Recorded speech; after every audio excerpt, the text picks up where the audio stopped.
Robert Jansen, Acesso para o Rio de Janeiro, mais aqui uma vez um Acesso para o Podcast. Estamos aqui engajados em entender quem são os nossos grandes parceiros na legislatura municipal e temos o prazer de ter conosco o Jorge Néder do Novo, que está mais uma vez numa jornada de uma cruzada, né? Para que possa ser um parceiro dentro da legislatura do Rio de Janeiro, e com o nosso associado Bruno Lessa, da Fábrica Digital, e vamos aqui conversar justamente o que são os desafios que nós temos quando a gente olha para o setor de tecnologia e entende que ele é a grande força motriz no desenvolvimento socioeconômico de qualquer cidade, de qualquer estado, de qualquer nação. Jorge, é um grande prazer tê-lo aqui. Meu prazer.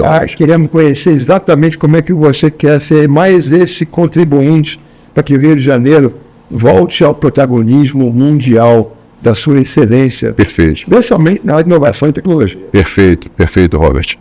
Bom, para mim é um prazer enorme estar nessa conversa. Primeiro pela admiração pelo Robert, pelo Bruno. O Bruno a gente já se conhece há muito tempo, já participamos de projetos juntos na parte de tecnologia, inclusive para melhorar o Rio de Janeiro. E o Robert, eu já conheço do trabalho, sei o quanto você está lutando para recuperar, fazer parte desse movimento de recuperação do Rio de Janeiro, de crescimento, de desenvolvimento do Rio de Janeiro. E acesso, evidentemente, às empresas de tecnologia, como todos os locais, tem um grande papel a desempenhar nesse processo. A gente acredita no Rio de Janeiro, acredita na economia criativa do Rio de Janeiro, na capacidade do Rio de Janeiro de inovação, de gerar novas tecnologias, de apresentar soluções para o poder público e, portanto, a CESP e as empresas, e aí eu falo a CESP, mas me dirigindo a cada uma das empresas de tecnologia, tem um papel muito grande nessa jornada, junto com a gente. Muito bom. Então, Bruno, eu sei que você, inclusive, estávamos conversando aqui sobre o trabalho que o Jorge faz, de entender que a economia e a educação tem que sentar na mesma mesa. Você tem um trabalho parecido com esse já na Rocinha, não é isso? Sim, de fazer um projeto, usar a tecnologia para criar um portal para aprendizado colaborativo e empreendedorismo para favelas. Porque a gente acredita que não existe material didático específico para empreendedores de favelas, muito menos para favelas específicas. Então, através da tecnologia, você promove a troca de informação entre pares daquele território e ele gera um conhecimento local, você consolida isso e reproduz isso em larga escala, criando um material didático para aquele território. E isso foi um projeto feito em conjunto com o Jorge, no edital da FAPERJ, foi um trabalho bem interessante. Que provavelmente subsidia um pouco a tua plataforma de querer fazer com que as favelas virem bairros. Que as favelas virem bairros, porque a gente, quando defende habitação e urbanização, e eu converso isso muito com o Aranha também, inclusive toda essa jornada que eu e o Bruno tivemos juntos, dirigindo esse projeto, realizando esse projeto para a Rocinha, no momento seguinte, a gente precisa que a urbanização promova o desenvolvimento das pessoas nas favelas, em direção a capacitações, em direção ao desenvolvimento humano, em direção ao mercado de trabalho. E esse processo, eu cresci jogando bola com os amigos da Cruzada São Sebastião. A Cruzada São Sebastião, por exemplo, ela passou por um processo de urbanização e habitação, porém as pessoas não se desenvolveram tanto depois. Por isso que ela ainda hoje ela tem uma diferença, apesar de morarem no Leblon, de estarem, portanto, em apartamentos urbanizados, com RGI, com todo, elas ainda têm uma diferença de nível social com o resto do bairro. Então, o que faltou para isso, que não se pensava nisso na década de 50, mas é esse desenvolvimento humano que a gente precisa promover.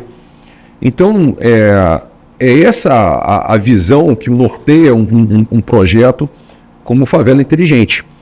Como é que a gente dá ferramentas para as pessoas, entrega ferramentas para as pessoas, para que elas possam se desenvolver, gerar renda, desenvolver atividades econômicas. Então, essa visão tem tudo a ver. E para o Rio de Janeiro, Robert, o lema do meu da campanha tem sido Rio parceiro de quem trabalha, né? Porque me preocupa muito que as pessoas consigam, que a gente consiga gerar emprego e renda no Rio de Janeiro. Então, acho que muito passa por essa questão de a gente pegar justamente as comunidades carentes e educá-las com tecnologia, ou transformar a possibilidade de ela estar inserida no processo econômico, aprendendo a como usar a tecnologia a seu favor, né? Como é o programa do ForSoft, que nós temos aqui na SEST, que ajuda a pegar jovens carentes de comunidades menos privilegiadas, né? E dá para eles uma competência que eles possam depois atuar de forma econômica. Sim. E aí eu acho que o eixo principal, na verdade, passa por essa questão da educação. E eu gostei muito de ouvir você falar de botar na mesma mesa educação e economia, né? Que Sim. traduzir educação e trabalho, né? Sim. Que é como o ForSoft atua, né? Que tem empregabilidade conectado com a formação. No Brasil, o Brasil tem que se esperar. A gente sempre fala que políticas públicas devem ser baseadas em evidência, Robert. E a gente precisa, muitas vezes, apenas olhar para o lado e ver o que está sendo feito em outros locais com melhores indicadores, com melhores resultados do que a gente. E aí eu pego sempre o caso da Alemanha, nesse aspecto. A Alemanha, cujos 54% dos trabalhadores vieram do ensino técnico, a Suíça 60%, enquanto o Brasil apenas 9%, eles fazem algo muito interessante. Eles têm um BIB, que é uma entidade que reúne o governo, reúne as empresas, 543 mil empresas, e reúne os sindicatos, né, para assegurar as condições do projeto, em que eles planejam os conteúdos, as competências e habilidades que esse profissional vai precisar. E, em contrapartida, então, o governo oferece, o sistema dual, o governo oferece 2 dias de aula, as empresas 3 dias pagando os instrutores por semana, e ao longo de 3 anos, esse jovem se forma tendo exatamente o conhecimento que ele necessita para atuar no mercado de trabalho. Então ele é formado, ele vai na direção correta das competências e habilidades que ele precisa reunir para ingressar no mercado de trabalho, para ser contratado pelas próprias empresas, né? E aí são 577 mil vagas sendo ofertadas por essas empresas, os dados. Então, assim, é completamente diferente do que a gente tem feito aqui no Brasil, né? Em que o jovem, a gente estimula o jovem diversos cursos, e o jovem vai desnorteado numa direção, e depois de 4, 5 anos numa universidade, ele sai com um diploma na mão, muitas vezes endividado, né, num FIES, endividado para pagar aquela graduação que ele se dedicou tanto, mas que ele não consegue um emprego na área, porque faltou planejamento, porque faltou a gente estruturar currículos alinhados com o mercado. Por isso que eu digo que economia e educação precisam sentar na mesma mesa. E aí, esse profissional ele já sai sabendo qual é o destino dele, seguro do destino dele. Então, isso no Brasil pode ser feito. Se nós reunirmos as empresas, e eu estou lá na associação comercial como um dos vice-presidentes, e falo isso para a Firjan, falo isso para o Robson no Sebrae, se a gente pegar do mesmo jeito que as empresas planejam os seus anos futuros, elas podem pegar essas informações, né, dos profissionais que elas deverão contratar, que elas poderão precisar nos anos seguintes, reunir isso num banco de dados. Nós reunimos isso num banco de dados que sirva para o Estado, e aí eu falo Sistema S, vou falar das entidades, para as capacitações direcionadas a essas demandas. E depois, se o aluno autorizar, ele fica lá à disposição, a performance dele, os contatos dele e tudo mais, para as empresas no ano seguinte, 2 anos depois, contratá-lo, quando ele já tiver recebido a formação que foi orientada para aquelas competências. Então, deixa eu te dizer, Joy,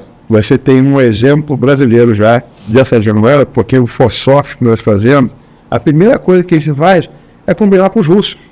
A gente vai lá perguntar ao mercado quais são as competências que você vai contratar aqui nos próximos 6 meses. Perfeito. Essa faz parte do currículo de formação. Perfeito.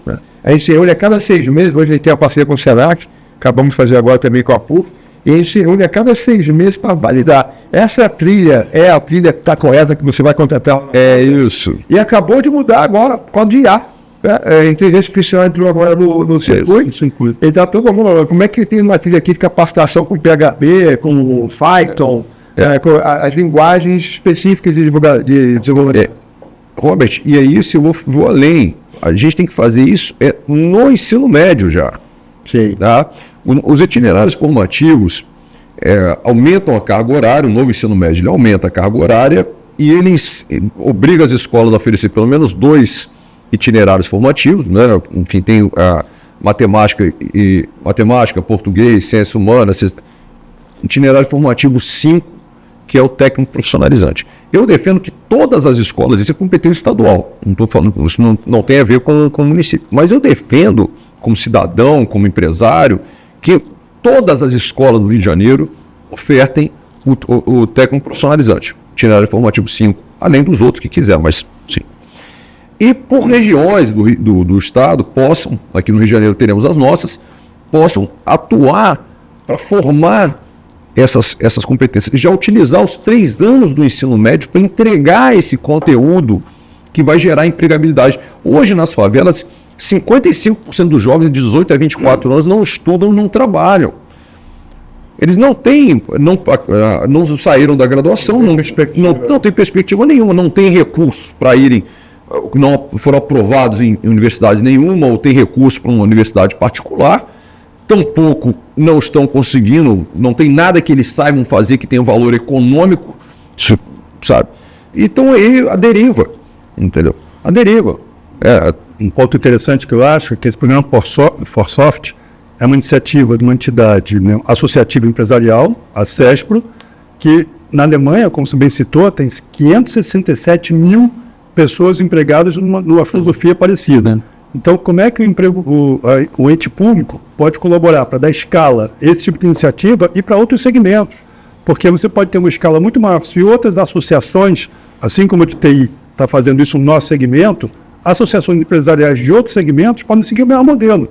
E se a gente conseguir que o governo ajude essa sistematização e dar escala a esse modelo, você ganha talvez muito mais escala do que você tentar inserir isso dentro das próprias escolas. Não que seja excludente, mas pode ser uma decisão interessante. Bruno, eu iria além, eu iria para acesso. Quantas escolas, vamos pegar um número de escolas da rede pública estadual para formar já no ensino médio. Novamente, estou falando aqui de uma pauta que ela do governo do estado, ensino médio, porém, a gente, evidentemente, que como cidadão, como vereador, não está articulando, trabalhando com os políticos em outro deputados estaduais, governo do estado, etc., por isso. Mas vamos pegar várias escolas estaduais, por exemplo, e vamos fazer, quantas escolas, sabe? Quantas escolas a gente vai fazer isso?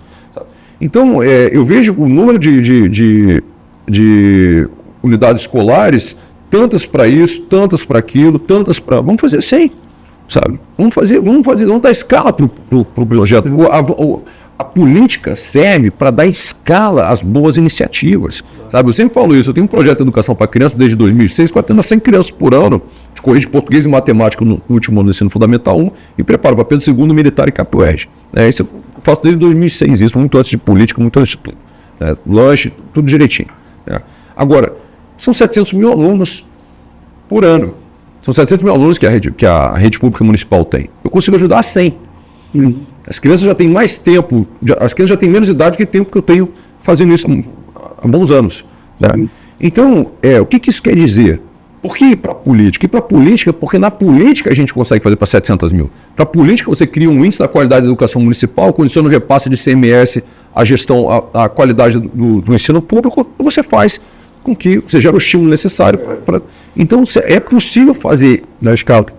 Em escala. É possível acesso, nortear a implantação desse itinerário formativo, dizer como é que as unidades escolares precisam ter o que elas precisam oferecer, entendeu? Do mercado. E a gente fazer isso em escala no ensino médio, entendeu? No ensino médio. Você usou o exemplo da Alemanha, né? Tem um outro exemplo que eu acho que também tem muita encaixe com a realidade brasileira.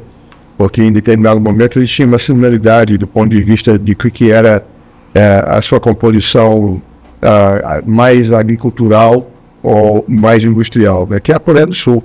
E a Coreia do Sul fez exatamente o que você acabou de falar. Ela pegou e ela investiu que 90% do contingente que precisava receber educação fosse para o ensino técnico. Porque qual era a visão? Em 2 anos ele vira consumidor. Ainda tem essa vantagem. E ele pegou os outros 10% e mandou para as universidades americanas. Seguinte, vai aprender lá com os gringos, né? Mas aí ensino superior, mas volta, faz o give back aqui dentro da Coreia do Sul. Exatamente. Gente, eu fiz engenharia. Em que momento eu comecei a olhar para o ensino técnico, mudou minha cabeça? Eu fiz engenharia civil. Quando eu entrei na engenharia civil da UFRJ, fiz engenharia civil, fiz direito, mas quando eu entrei na engenharia civil da UFRJ, os meus colegas que vinham da escola técnica do Cefet, eles já tinham um conhecimento que eu gostaria de ter tido. Porque eu falei, pô, mas os caras aprenderam a mesma coisa que eu do ensino médio e ainda aprenderam mais. Entendeu? Então, eu vejo dessa maneira. Para mim, hoje em dia, cara, tem ensino técnico para todo mundo. Quem quiser, depois vai para a universidade. Entendeu? Mas ensino básico, bota para todo mundo. Sabe? E se a gente faz um programa desse, por exemplo, em que o aluno está aprendendo e de tarde ele está nas empresas fazendo já um estágio, aprendendo alguma coisa, colocando em prática isso, nem que seja uma vez por semana, não sei, essa grade, esse desenvolvimento desse projeto, como é feito na Alemanha, tem que sentar todo mundo na mesa e desenhar isso. Né? Mas você faz com que esse cara, no mínimo, se ele for depois para a carreira, ele já tenha uma base muito avançada. Muito avançada. Ele com certeza vai usar a tecnologia, está em tudo. Ele com certeza vai usar isso em qualquer empresa, de qualquer ramo, se ele for, que ele for atuar. São 2 pontos interessantes. A tecnologia está em todos os segmentos. E essa aproximação do ente público com as associações empresariais é muito estratégica, porque a gente é um canal de comunicação com as empresas. Vocês são as empresas. Exato, é um representante.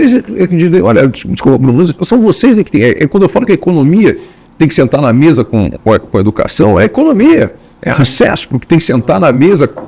Dizer, olha só, na parte de tecnologia aqui, a gente precisa que as pessoas saibam isso. E, em contrapartida, eu estou disposto a receber esse aluno uma vez por semana, 2 semanas, eu vou ajudar aqui, porque eu tenho interesse que esse camarada amanhã saiba, e que esse camarada, inclusive, amanhã na empresa, ele pode nem ir para as empresas de tecnologia, ele pode atuar, por exemplo, no ramo da engenharia civil, por exemplo, amanhã, só que ele já vai ser uma pessoa com conhecimento de tecnologia, com ferramental sabe, ele vai conhecer a gente e o que precisa, que é um salto muito grande. E eu tenho certeza que ele vai ser muito melhor, qualquer que seja a profissão dele, médico, qualquer que seja a área dele, ele vai ter uma competência e habilidades muito maiores do que se não passasse por isso. E muito mais competitivo, porque a tecnologia aumenta a competitividade.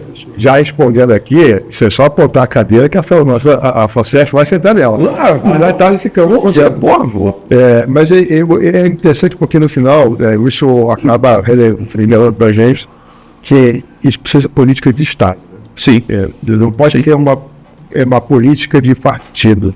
Sim, muda cada 4 anos. Você falou, todo mundo tem que sentar à mesa. Aí aquela minha conversa, vamos baixar as cartas e parar de jogar pôquer, né? De olhar só para o seu jogo. Vamos olhar para a floresta, vamos olhar para o todo, né? E o Rio de Janeiro tem aí uma herança maravilhosa, né? Aí você é vice-presidente da casa onde o seu fundador é o maior herói brasileiro, Barão de Mão. Eu passo ali naquela estátua e me Passa o pé, faz igual São Pedro em Roma, né? Você passa a mão no pé assim. É exatamente o que eu faço. E justamente, né, acho que esse movimento de pegar todos esses protagonistas e de, olha, o Rio de Janeiro precisa recuperar aquilo que foi a base da nossa formação. O Rio de Janeiro hoje, ele tem, até hoje, desde sempre, é o maior índice per capita de cadeiras universitárias. Sim. E maior índice per capita de instituto de pesquisa. Robert, eu sempre falo que o Rio de Janeiro bom, esse tríplice consagrado, é um modelo consagrado, né? E eu era presidente do Centro Acadêmico na Engenharia lá da UFRJ, quando eu vi nascer o Parque Tecnológico da UFRJ, Só que com detalhe, ali o governo não entrou. Ali o governo não participou. Entraram as empresas, tinham a Petrobras, é o que é, por causa da COP, né, das figuras históricas da COP, a contribuição delas à pesquisa, tanto é que nasce o SEMPES lá e tudo mais. E ali, justamente as empresas e a universidade, por quê? Porque o Rio de Janeiro é uma potência por reunir tantas instituições de ensino superior e centros de pesquisa, por razões históricas, né?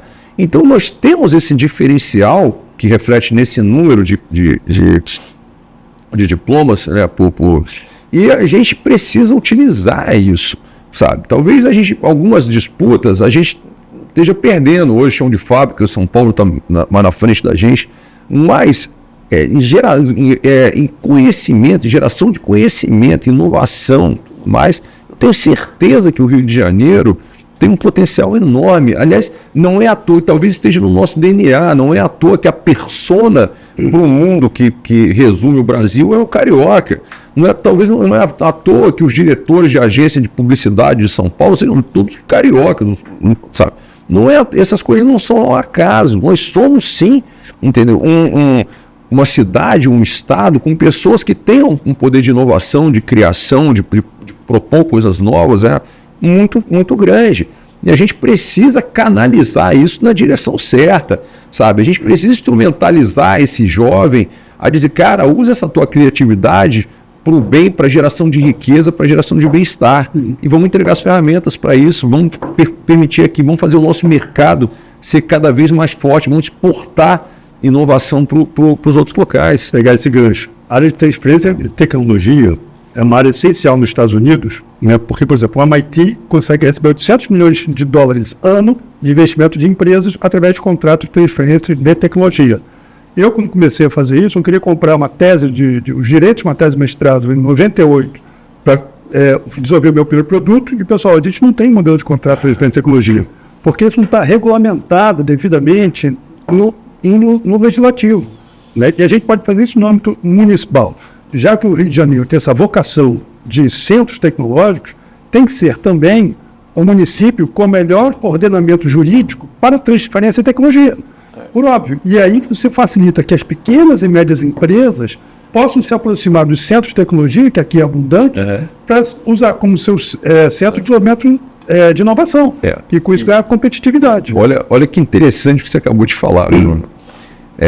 Olha só, a quantidade de ideias boas que poderiam ter virado tecnologia, que podem virar tecnologia, que estão num banco, no estoque dessas universidades, nessas teses que foram feitas, que nunca foram desenvolvidas, entendeu? E que seja porque não tem arcabouço jurídico para isso, seja porque a gente não enxerga o valor disso e não dá o próximo passo de estruturar maneiras novamente de fazer esse link, esse elo, entendeu? Entre quem está lá na universidade, mais na teoria e tudo mais, e quem está no mercado já com a empresa rodando e que pode sim se beneficiar dessa ideia, remunerando adequadamente quem criou a ideia, quem pensou a ideia, sabe? Então são coisas, são avanços que a gente... Você trouxe o exemplo da Alemanha, né? E aí você está falando de MIT, acho que é um dos grandes pilares do sucesso econômico do americano é justamente essa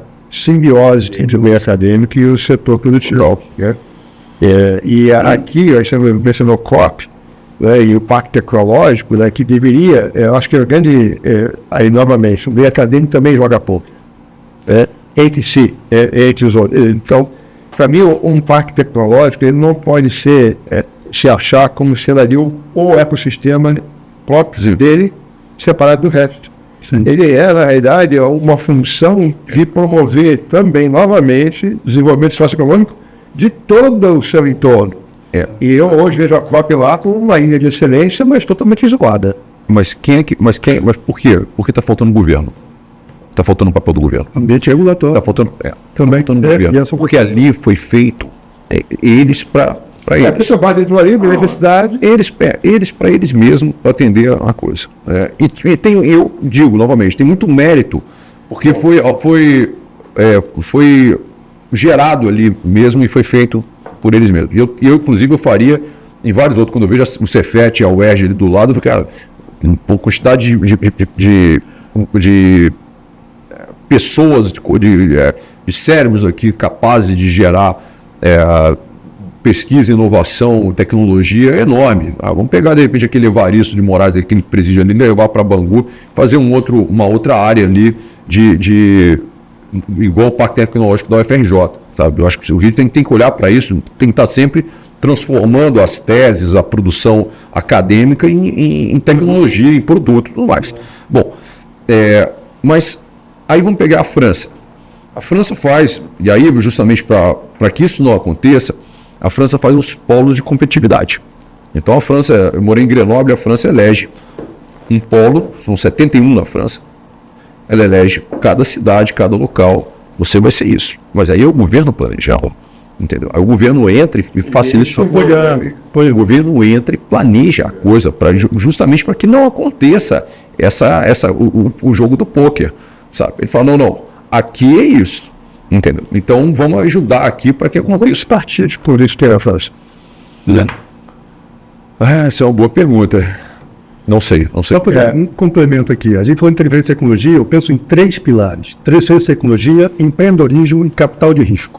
Acho que esse é um dos segredos do Vale do Silício, que eles combinaram o mercado de capitais. Mercado de capitais. E o Rio tem que ser um modelo nisso. E tem que ter um ambiente regulatório, porque eu falo muito, insisto muito no ambiente regulatório, que, por exemplo, você tem um conceito de chamado de sandbox, né, que você pode criar uma situação piloto, que o governo cria ali uma facilidade regulatória para fazer teste e, dando certo, replica. Isso Niterói está fazendo, o Rio de Janeiro não faz. Aí eu falo assim, não é possível, né? A gente tem que criar esse ambiente que facilite e oxigene todo esse sistema para que a gente possa ter desenvolvimento econômico através do aumento de competitividade, através de inovação, que é essa tríade, né? Aí, para mim, novamente, é a visão de você querer brigar pelo polo primeiro, segundo. Quando você olha para a história do Vale, o que ficou, o Vale do Silício não é mais uma região, é uma ideia, um mindset. E qual é o mindset prevalente que está no seu berço, você nascedor? Reinvestir. Cara, então, você pega um exemplo clássico aqui, os caras do PayPal, né? Peter Thiel, Elon Musk, toda a galera, 9. Todos criaram outros negócios investindo. Eles não pegaram 1 bilhão e botaram no bolso e foram lá para a e ficaram lá em Mykonos. Não, eles conseguiam se postando no Instagram. É o mindset de reinvestimento. Sempre que o Elon Musk está fazendo. E a gente não tem isso. A gente fala da reforma tributária, e aí trazendo isso para o contexto, porque para mim é um grande exemplo. A gente tem eu não consigo explicar para os americanos, meus clientes, quando vêm para cá, como é que a nossa configuração tributária, a gente paga imposto sobre a não criação de valor, que é o que? Ela está acumulativo. Sim. Eu estou pagando imposto em cima de um resultado que já tem imposto embutido. Então eu estou pagando imposto em cima de imposto. Não tem valor nenhum, ali zero. Né? Mas por que isso? É a nossa herança colonizadora, que era extrativista. Então a gente não tinha uma lógica de reinvestir. Não, é de extrair. Enquanto que a colonização americana, ela chamava traficante. Sim. Porque o cara foi perseguido por rico e tal. Sim. Ele chegou lá, pagou tudo, chegou lá para a nova terra. É aqui que eu vou morar, é aqui que eu vou ficar. Mas não é Califórnia especificamente, aí tem toda uma outra história, mas de qualquer forma, o que prevalece hoje é essa cultura de reinvestir, de querer entender como é que eu estou sempre contribuindo para o bolo e não olhando para a fatia de grão só. E aí é o meu brinco do poker novamente, né? Enquanto a gente não todo mundo baixar as cartas e entender que se todo mundo primeiro olhar para cima e para o bolo todo, depois vai ter uma fatia individual maior e melhor, né? E isso passa, sem dúvida, Jorge, né? Pelo que você estava falando, de educação e economia, né? A educação acaba sendo a grande mola mestra para fazer isso acontecer. Para mim... Eu concordo também que começa pelo técnico. E o cara vira consumidor. E o que ele consome está fazendo a economia girar. Ele já conhece, ele tem um conhecimento mínimo de tecnologia. Para poder, inclusive, ele pode até não saber o que acontece quando a gente aprende, por exemplo, programação na faculdade. Eu virei programador depois? Não. Mas eu sei, eu entendo a potência daquilo e qual é como funciona. Entendeu? Então, só que isso, para mim, tinha que ser entregue novamente no ensino médio. Você aprende um monte de coisa lá que não vou discutir, não vou querer criar briga aqui de dizer que se é ou não é interessante, mas eu acho que tem conhecimentos que certamente são ferramentas muito importantes hoje que não são entregues e deveriam já no ensino médio. Vamos aumentar a carga horária, universalização do ensino integral e vamos meter no contraturno essa parte. Vamos fazer esse cara sair de lá, entendeu? Muito mais próximo de concluir uma formação para a área tecnológica ou de já ser um consumidor consciente da potencialidade das ferramentas. Sabe? Vamos formar esse público consumidor. Em outras áreas, chamamos de formar a plateia, né? Você formar a pessoa que entende, mesmo que a pessoa não vá ser o profissional daquilo ali, ele vai saber o que aquilo ali é capaz de fazer pelo negócio dele, pela atividade econômica dele. Sabe? Tem uma coisa que eu acho interessante, que eu acho que é um papel que o governo pode ajudar, e no legislativo isso também pode ser colocado, que eu chamo de energia de ativação para você transformar uma coisa que está de pesquisa para virar um produto de mercado. Que é o interesse do pesquisador diminui quanto mais próximo aquilo está de um produto. E o interesse do empresário aumenta quanto mais próximo aquilo está de um produto. Só que você tem um vale, é o Vale da Morte, né? Que muitos projetos e ideias morrem ali. Energia de ativação é energia necessária para passar por esse vale. Muito interessante. Isso pode ser feito pelo governo através de ou digitais ou incentivos fiscais, né? Ou até outros benefícios que possa fazer para facilitar com que eventualmente terceiros, seja privados, façam essa passagem. Tudo na economia é estímulo, Bruno, e eu acho que a gente tem que gerar os estímulos para... A gente tem quanto antes essa pessoa que está começando a pesquisar alguma coisa, houver a visão de que isso possa virar um produto, uma coisa, várias das grandes descobertas da humanidade foram feitas ao acaso. Né? As pessoas tinham um objetivo e depois perceberam que aquilo poderia... tinha outra aplicabilidade... Mas a gente conseguir fazer, portanto, que não caia nesse vale da morte, esse conceito é muito interessante, isso é muito importante. A gente começar a sinalizar o quanto antes, planejar, né, como cabeça de engenheiro, planejar as coisas, sinalizar, olha, precisamos disso. Eu coloco no meu cartão, por exemplo, que quando eu falo de inovação de gestão pública, das GovTechs, os papéis das GovTechs, para melhorar a eficiência e a transparência da gestão pública. Né? Então, o governo sinalizar, dizer, olha, quero melhorar aquilo ali, alguém tem uma solução aí, lançar onde está, alguém tem uma solução aqui nessa direção, entendeu? Eu compro. Se alguém fizer, eu compro. Então, eu acho que tudo nessa direção que faça essa ponte, que permita que as pessoas que estão lá no início da ideia, já começa a enxergar onde esse produto pode caminhar para ser aquela solução lá na frente, que o governo está sinalizando, que o mercado está demandando, tudo mais. Então a gente tem que construir esse negócio. Na parte governamental, eu tenho certeza que isso dá escala, melhora a administração pública, assim, todos nós sabemos o impacto da tecnologia na melhoria de tudo.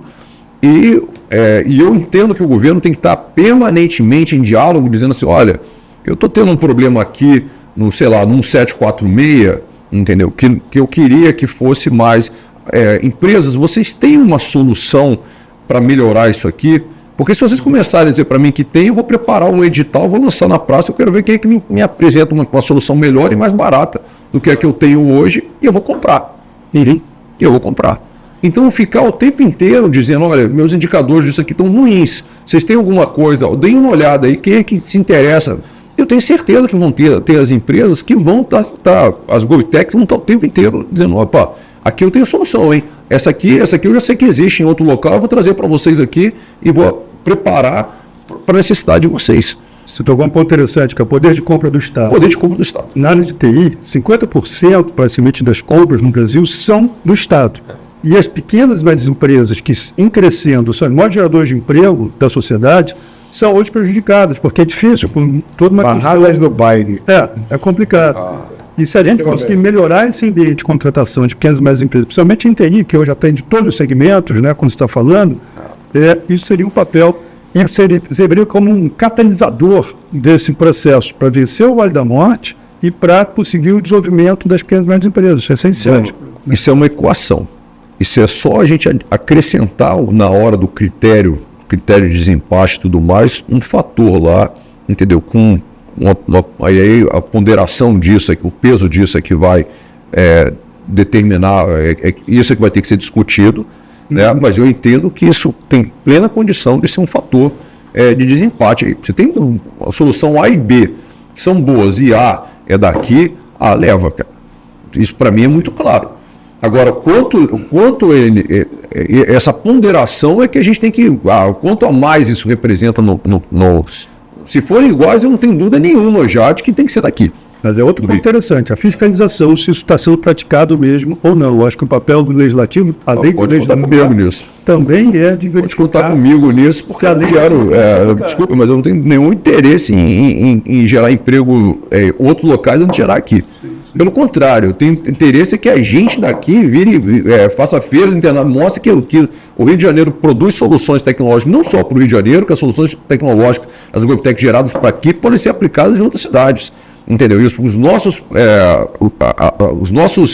as empresas no Rio consigam vender para outras capitais, vender para outras cidades. Olha, fizemos parceria com o Rio de Janeiro, case bem sucedido, estamos aqui oferecendo para vocês a solução que está rodando lá, entendeu? E eu, da minha parte, pelo menos, eu vou estar dizendo assim, olha, aqui no Rio de Janeiro funciona muito bem, ó, se quer um atestado aqui de que nós como cliente funciona muito bem, aqui funciona muito bem. Vem cá, prefeito de outra cidade, conhecer o Rio de Janeiro, ver o que a gente observou aqui, que as nossas empresas aqui têm plena condição de te atender aí, entendeu?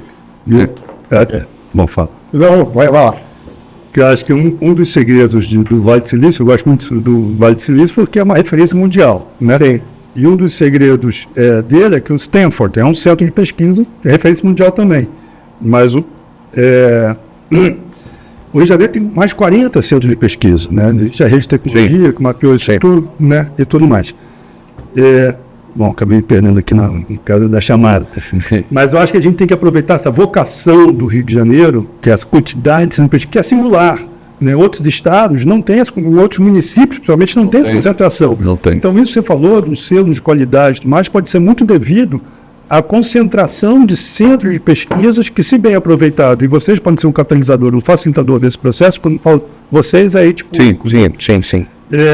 Isso pode ser fundamental para o destaque do município, que já foi outrora, né, uma referência de desenvolvimento não só de tecnologia, como financeiro, design e publicidade, e perdeu todos esses postos para São Paulo e outros estados, porque não soube manter suas posições.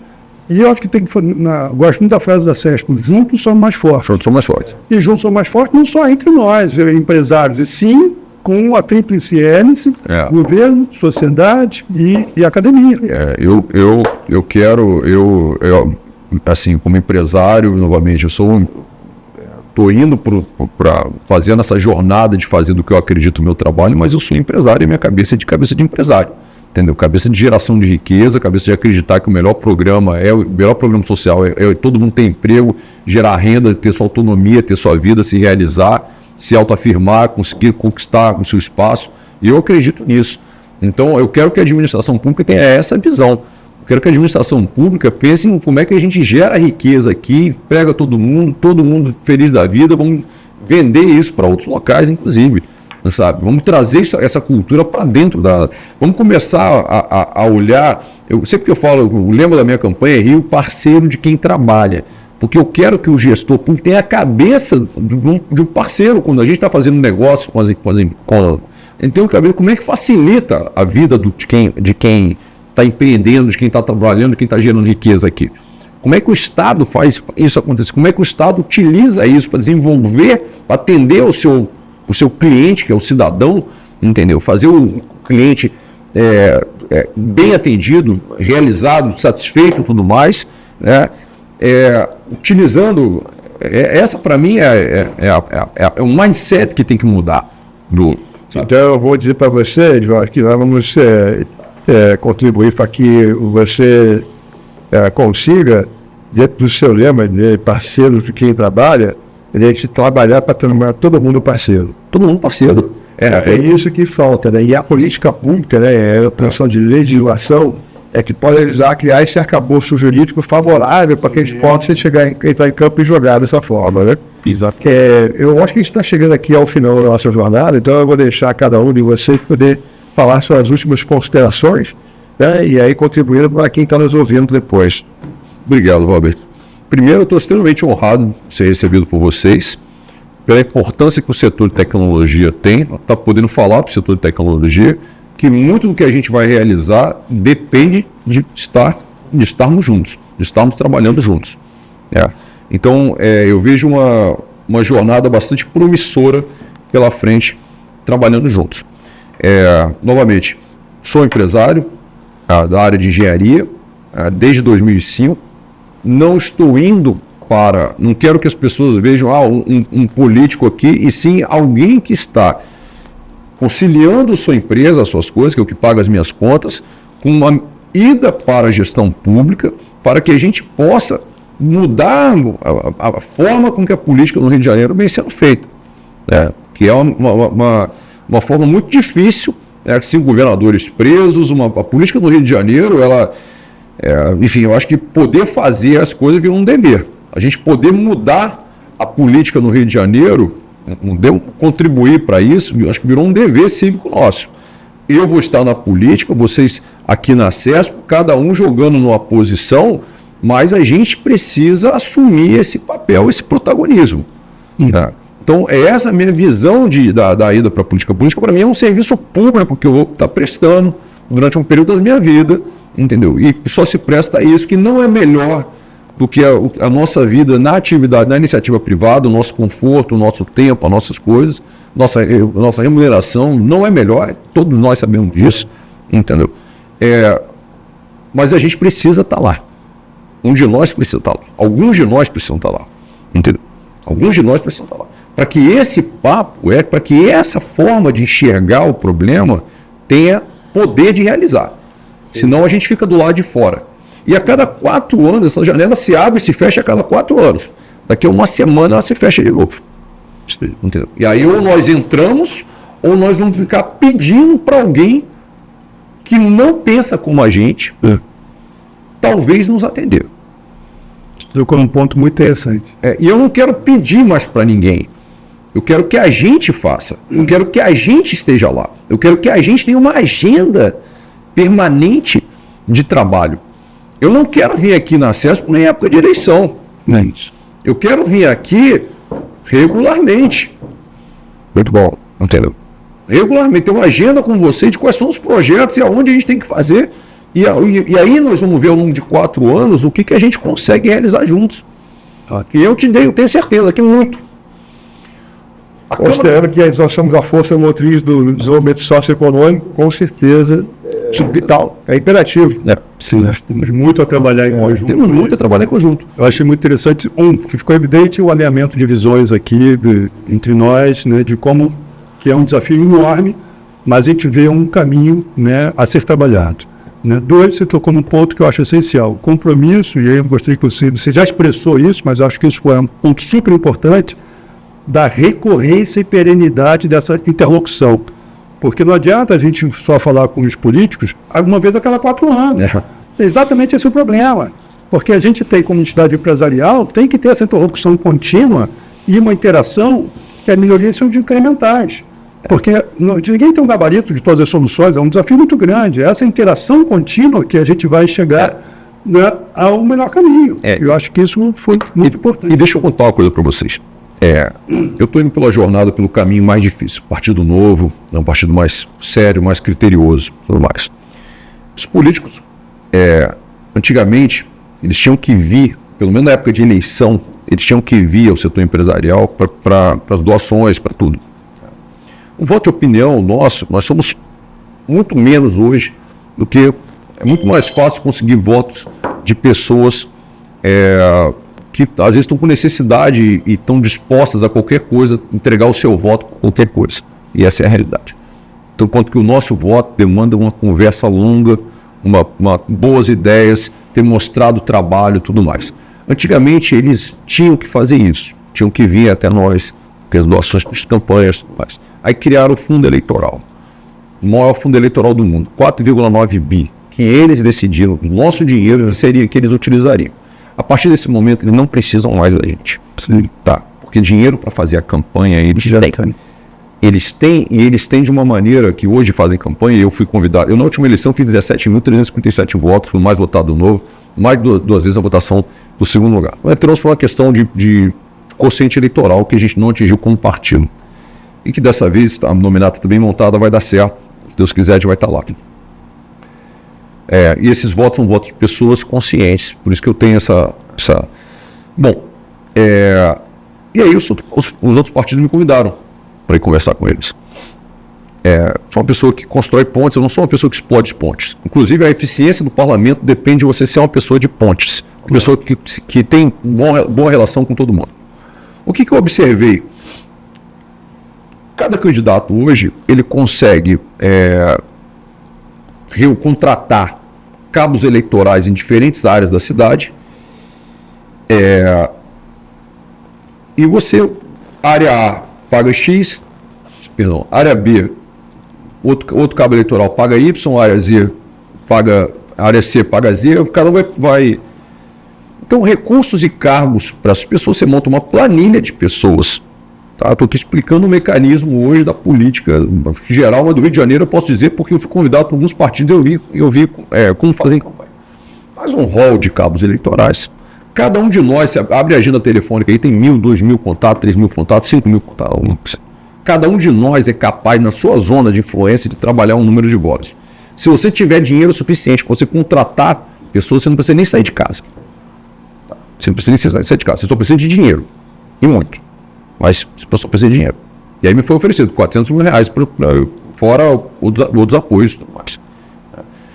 Então, o político que é eleito dessa forma, e aí quando você pega grandes figuras da política do Rio de Janeiro, por exemplo, elas não têm voto de opinião. Quando você olha lá onde é que ele tem voto, ele não tem voto classe AB. O voto dele está em bolsões diários de pessoas carentes de tudo, que estão facilmente entregando o seu voto diante de algum benefício, por menor que seja.